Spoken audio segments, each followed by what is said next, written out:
अस्सलाम वालेकुम। इस वक्त हम हैदर फ्रूट फार्म पर मौजूद हैं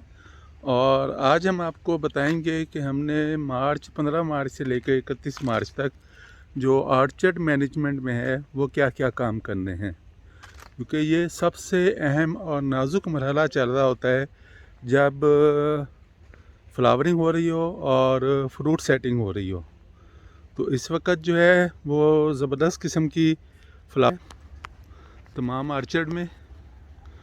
और ये आपके सामने आपको नज़र आ रहा है कि तकरीबन पूरे जो ऑर्चर्ड में है वो बेहतरीन जो है वो फ्रूट सेटिंग का अमल जारी है। फ्लावरिंग बहुत अच्छी हो गई है। इस फ्रूट सेटिंग के बाद और फ्लावरिंग के बाद और इसके दौरान अब हमने जो काम करने हैं, सबसे पहले तो हमने ये चेक करना है कि कोई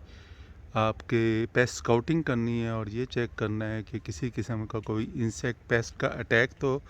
इस आर्चर्ड में नहीं आ रहा, आपके आर्चर्ड में नहीं आ रहा। नंबर 2, आपने चेक करना है कि आपके किसी किस्म की कोई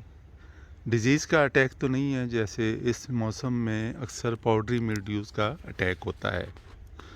तो इन 2 चीज़ों को आपने चेक करना है। अगर तो आपके पास इसमें कोई प्रॉब्लम नज़र आ रहा है तो फिर आपने इंसेक्ट पेस्ट, अगर हॉपर है, हॉपर हो सकता है, थ्रिप्स हो सकता है, या आपका लीफ रोलर भी जो नए पत्ते निकल रहे हैं उनके ऊपर इस वक्त जो है वो अटैक कर रहा होता है, और इनको कंट्रोल करने के लिए आप जो है कोई भी इंसेक्टिसाइड, जो कि इंसेक्टिसाइड इसके लिए रिकमेंडेड है, जिसमें क्लोथाइनिडीन है या अमीडा क्लोप्रिड है, अमीडा जमा बाईफेंथ्रीन भी आप मिलाकर स्प्रे कर सकते हैं, तो वो आप लोग करें। और इसके बाद अगर डिज़ीज़ का अटैक है और जो ख़ास तौर पर पाउडरी मिल्ड्यू है, एक तो ये है कि अगर आपने प्रिवेंटिव स्प्रे कर दिया है और डिज़ीज़ कंट्रोल में है तो फिर तो ठीक है, और अगर आपने प्रिवेंटिव स्प्रे नहीं किया तो प्रिवेंटिव स्प्रे कर लें। और अगर आपने प्रिवेंटिव स्प्रे किया है लेकिन उसके बावजूद पाउडरी मिल्ड्यू का अटैक हो गया है तो फिर भी आप जो है एक अच्छी फंजीसाइड जिसमें ट्राइयोजोल ग्रुप जो है, जैसे पेनकोनाजोल है, टेबुकोनाजोल है,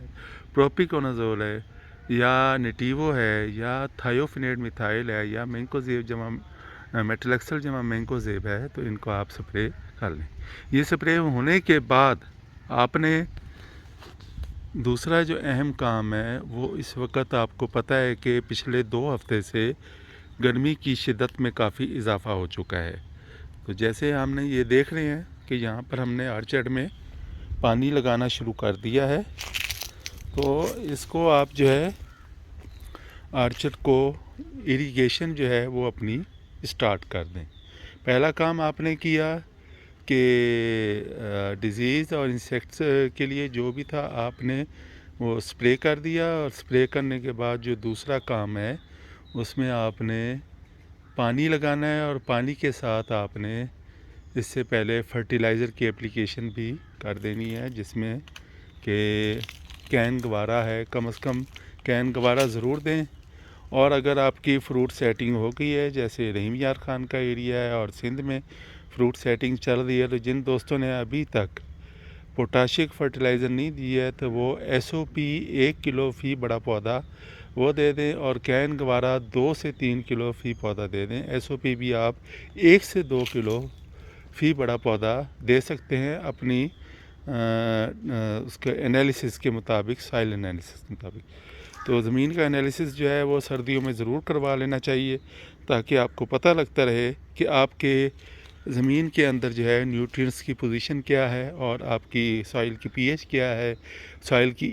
EC क्या है, और पानी में जो है वो पानी की EC और pH और SAR जो रेशो है वो क्या है। तो इसके बाद जो अहम काम आपने करना है वो आपका ये है कि आपने अपने पॉलिनेटर्स को जो है वो भी एक अच्छी इन्वायरमेंट प्रोवाइड करनी है। तो कोशिश करनी है कि अगर आपको सिर्फ फंजीसाइड से गुजारा हो रहा है तो इंसेक्टिसाइड का स्प्रे जो है मैक्सिमम कोशिश करें कि अवॉइड हो सकता है तो ज़रूर अवॉइड करें, क्योंकि फ्लावरिंग का होना एक अलहदा सिस्टम है और उन फ्लावरिंग का फ्रूट में कन्वर्ट होना वो टोटली डिपेंड करता है पॉलिनेटर्स पर। अगर पॉलिनेटर्स आपके फ्लावरिंग के मौजूद हैं तो फिर आपको जो है बेहतरीन एनवायरनमेंट मिल रही है। तो अगर आप शहद की मक्खियों का इंतज़ाम करते हैं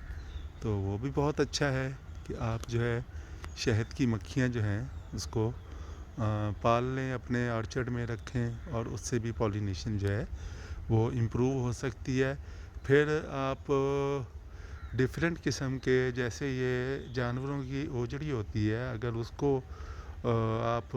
मुख्तलिफ़ कोनों में रख दें या लटका दें तो उससे भी जो है वो इंसेक्ट्स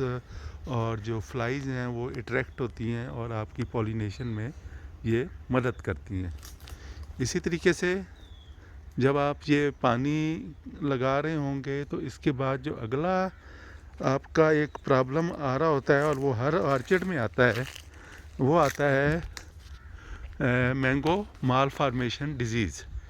तो उस को हम आम ज़बान में बटूर भी कहते हैं। तो बटूर के लिए आपने ये है कि जैसे ही आपको ये बटूर का नज़र आएगा तो इसके साथ साथ आपने बटूर को जो है वो रिमूव करते जाना है। जैसे ये आपको सामने तस्वीर में ये बटूर ज़्यादा जो है वो फ्लावर नज़र आ रहा है, जो कि काफ़ी ज़्यादा जो है वो ग्रीन होता है। ग्रीन होने के अलावा आपको ख़ासा मोटा नज़र आ रहा होता है और इसके साथ बाकी फ्लावर्स आप देख लें। और ये जो बटूर वाला है ये आपको एक अलहदा ही नज़र आ रहा है, तो इसको भी आपने साथ साथ जो है वो रिमूव करवाना है, क्योंकि बटूर जो है आपके आगे चलकर फ्रूट बोरर को जो है वो छुपने की जगह फराहम करता है, आपके जो मैंगो हापर है उसको जगह फराहम करता है छुपने की, और वो एक सेफ़ प्लेस होती है मुख्तलिफ़ किस्म के इंसेक्ट्स की। और इसी तरीके से जो स्केल्स हैं, आपके थ्रिप्स हैं, तो इन तमाम जो अपना इंसेक्ट पेस्ट हैं तो उनको ये एक किस्म की उनके लिए ये हेवन होती है कि अगर आपके पास ऑर्चर्ड में बटूर वाला जो फ्लावर है वो मौजूद है तो इसको आपने फौरी तौर पर रिमूव करना है। और ये बटूर जो है पहले जो होता है वो इतना वाज़े नहीं होता है, लेकिन ये ही 20 मार्च के बाद ख़ास तौर पर मुल्तान और मुज़फ़्फ़रगढ़ के एरिए में और इसी तरीके से रहीम यार ख़ान में भी ये अब वाज़े होना शुरू हो गया है। तो इसकी इंटेंसिटी जो है वो दिन ब दिन बढ़ती जाएगी और ये एक दफ़ा तोड़ने से या काटने से ख़त्म नहीं होता है, इसे हमने 2 से 3 मरतबा जो है ज़रूर रिमूव करना है। ये इस वक्त ये सारा जो आपको बता रहे थे हैदर फ्रूट फार्म मुल्तान में हम मौजूद थे और यहाँ पर हम अपनी जो ऑर्चर्ड मैनेजमेंट कर रहे हैं उसके भी आपको साथ साथ बताते रहते हैं। और इस ऑर्चर्ड की पोजीशन बहुत अच्छी है, इस वक्त किसी किस्म का डिज़ीज़ का, इंसेक्ट पेस्ट का अटैक नहीं है। अलबत्ता जो है वो जैसे जैसे फ्रूट सेटिंग हो रही है तो इसके जो माल फार्मेशन है उसको अब हम रिमूव करना शुरू कर देंगे। तो यही आज 31 मार्च तक हमने ये काम करने हैं। उसके बाद हम आपको फर्दर जो है फर्टिलाइज़र और फर्दर जो फ्लोर मैनेजमेंट है वो कैसे करनी है अप्रैल में, तो वो इंशाल्लाह हम आपको अप्रैल में बताएंगे। और उसके बाद हमने जो फ्रूट सेटिंग हो गई है उसकी केयर कैसे करनी है और फ्रूट फ्लाई किस वक्त अटैक करती है, तो ये तमाम चीज़ें हम आपको अप्रैल में बताएंगे। तो यहाँ से हमें इजाज़त दें। बहुत शुक्रिया। हैदर फ्रूट फार्म, खुदा हाफिज़। Thank you very much.